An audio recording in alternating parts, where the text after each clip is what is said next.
Hello friends, आज का हमारा टॉपिक है उच्चारण के आधार पर वर्णों का वर्गीकरण। तो हिंदी में ये टॉपिक वैसे तो सबसे पहले इसका वीडियो बनाने का था, लेकिन हिंदी भाषा की उत्पत्ति, परिचय, भाषा के विकास और इन सभी को देखने के क्रम में इस वीडियो को मैंने बाद में बनाया है।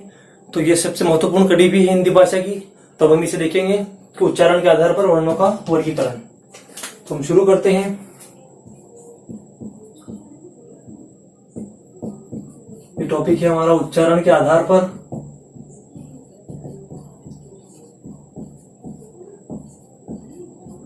वर्णों का वर्गीकरण।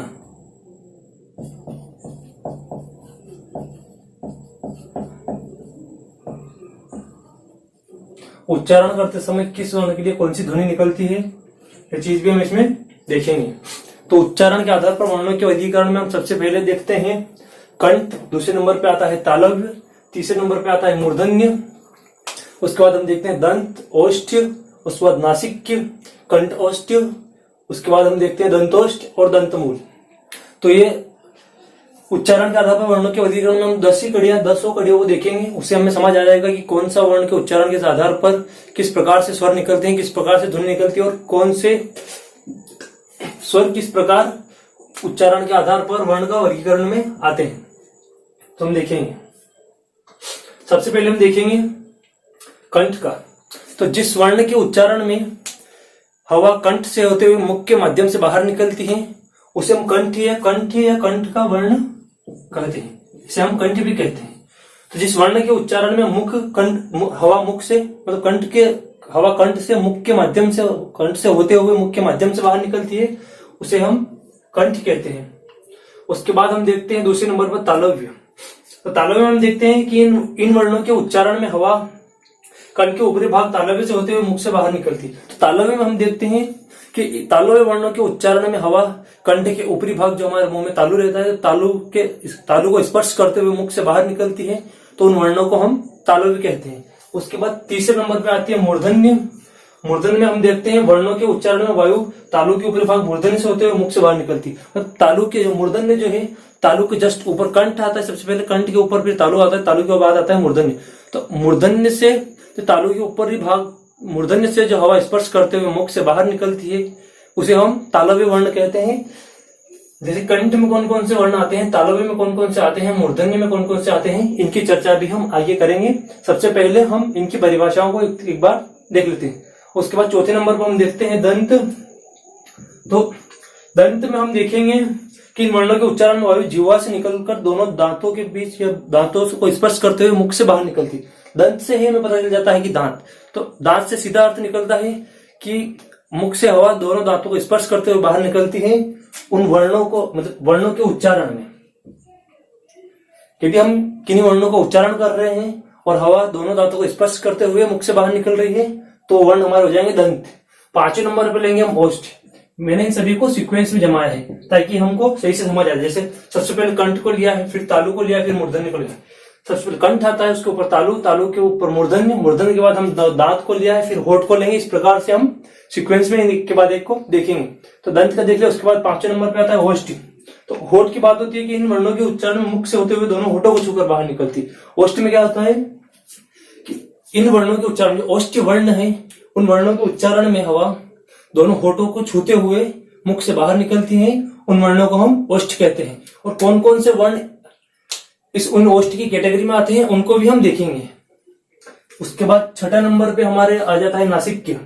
तो जिन वर्णों के उच्चारण में हवा नासिका के ऊपरी भाग को या नासिक को स्पर्श करती हुई मुख से बाहर निकलती है उन वर्णों को हम नासिक्य कहते हैं। उसके बाद 7वें नंबर पे आता है कंठ ओष्ठ। तो जिन वर्णों के उच्चारण में हवा कंठ और होठ दोनों को ही स्पर्श करते हुए मुख से बाहर निकलती है उन्हें हम कंठ ओष्ठ कहेंगे। वैसे सीधे अर्थ हमें समझ में आते हैं। कंठोष्ठ में हम देख सकते हैं कंठ प्लस होठ या ओष्ठ, तो यहाँ कंठोष्ठ हो जाता है। उसी प्रकार वैसे इनके नाम में ही इनकी परिभाषा छिपी हुई है जो कि हम सब देख सकते हैं। उसके बाद 8वें नंबर पे मैंने सीक्वेंस में लिया कंठ तालव्य। तो जिन वर्णों के उच्चारण में हवा कंठ और तालु दोनों को स्पर्श करते हुए मुख से बाहर निकलती हैं उन वर्णों को हम कंठ तालव्य कहते हैं।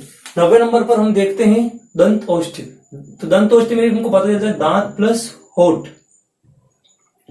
जिन वर्णों के उच्चारण में हवा दांत और होठ दोनों को स्पर्श करते हुए मुख के माध्यम से बाहर निकलती है, उन वर्णों को हम दंतोष्ठ कहते हैं। उसके बाद लास्ट एंड 10 आता है दंतमूल। तो दंतमूल मतलब जिन वर्णों के उच्चारण हवा दांत को स्पर्श करते हुए और पीढ़ियों, दंतमूल मतलब दांत की पीढ़ियों को स्पर्श करते हुए मुख से बाहर निकलती हैं, उन वर्णों को हम दंतमूल कहते हैं। तो हम कुछ वर्ण शब्दों को बोलकर ही देखते हैं तो हमें पता चल जाता है कि ये शब्द किस कैटेगरी का है, मतलब कंठ का है, तालव्य का है, मूर्धन्य का है। या उसके बाद हमारा चौथा नंबर आता है दंत का आता है, ओष्ठ का आ जाता है, कंठोष्ठ का आ जाता है, नासिक का है। मतलब इन सभी वर्णों की कैटेगरी में हमें पता चल जाता है कि ये किस क्रम का है शब्द। उच्चारण के आधार पर हम इनको देख सकते हैं। तो हम सबसे पहले बात करेंगे कंठ की। तो कंठ के अंतर्गत वे सभी वर्ण आते हैं। जैसे कंठ के अंतर्गत यदि हम देखते हैं तो क वर्ण, ठीक है, क वर्ग आ जाता है, वैसे हम देख सकते हैं। तो इसमें क, ख, ग और घ को हम देख सकते हैं। तो ये क वर्ग हम लिख सकते हैं। यहाँ पर क वर्ग हम इसको लिख सकते हैं, क वर्ग के वर्ण। और इसके साथ ही कंठ के अंतर्गत उच्चारण में हम अ, आ, अह और ह, इन शब्दों को आप बोलकर भी देखिए, आपको पता चल जाएगा कि हाँ वास्तव में हवा कंठ से स्पर्श करते हुए ही कंठ के मुख के माध्यम से बाहर निकल रही है। तो ये कंठ क वर्ग और ये जो शब्द हैं ये कंठ, ये क वर्ग के शब्द कंठ के होते हैं। उसके बाद हम देखते हैं तालव्य। तो तालव्य के अंतर्गत जो शब्द आते हैं उनमें हम देखते हैं च वर्ग, च, छ, ज, झ। चार वर्ड ही आते हैं इन वर्गों के। च वर्ग, जो पांचवा जो हमारा रहता है शब्द वो यहाँ नहीं आता है। तो इसके अंतर्गत हम देखते हैं दोनों, तो ई और य और श भी इसी के अंतर्गत आता है, तालव्य के अंतर्गत। उसके बाद तीसरा आता है हमारा मूर्धन्य। मूर्धन्य मतलब मूर्धा। इन वर्णों के उच्चारण में हम देखते हैं ट वर्ग, ठीक है, तो ट, ठ, ड और ढ, ये 4 वर्ड आते हैं ट वर्ग के। और इसके साथ एक तो हम देखते हैं ऋषि को, री को देखते हैं। उसके बाद देखते हैं श को। तो री और श ये दोनों ही इसके अंतर्गत आते हैं, ठीक है। उसके बाद कंठ, तालव्य, मूर्धन्य। उसके बाद हम आ जाते हैं चौथे नंबर दंत्य पर। तो दंत्य में त वर्ग,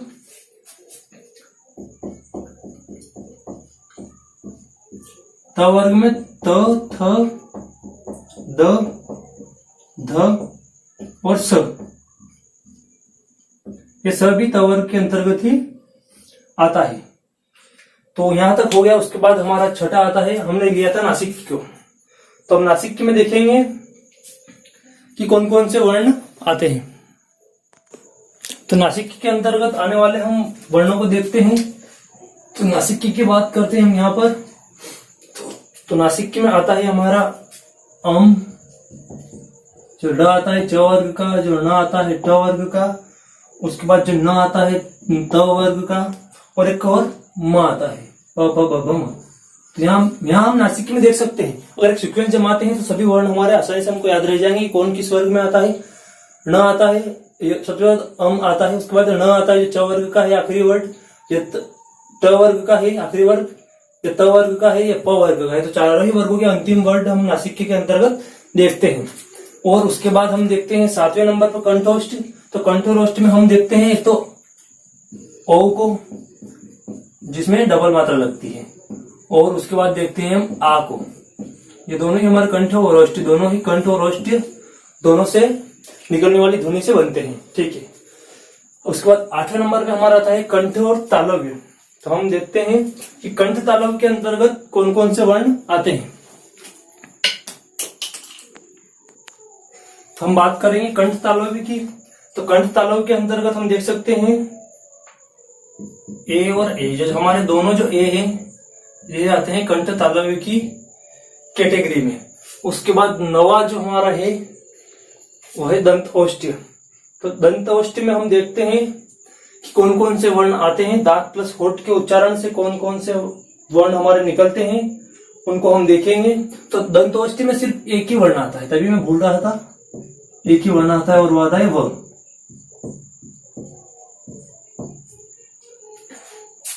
उसके बाद 10वां और आखिरी बचा है हमारा दंत मूल। तो दंत मूल में हम देखते हैं एक र को देखते हैं और एक ल को देखते हैं, ये दोनों ही हमारे दंत मूल के अंतर्गत आते हैं। तो ये हमारा टॉपिक कंप्लीट हो गया है। इसमें हमने देखा है कि कौन कौन से वर्ण किस किस कैटेगरी में आते हैं और कौन कौन से वर्णों का उच्चारण मुख के किन किन भागों से मिलकर होता है।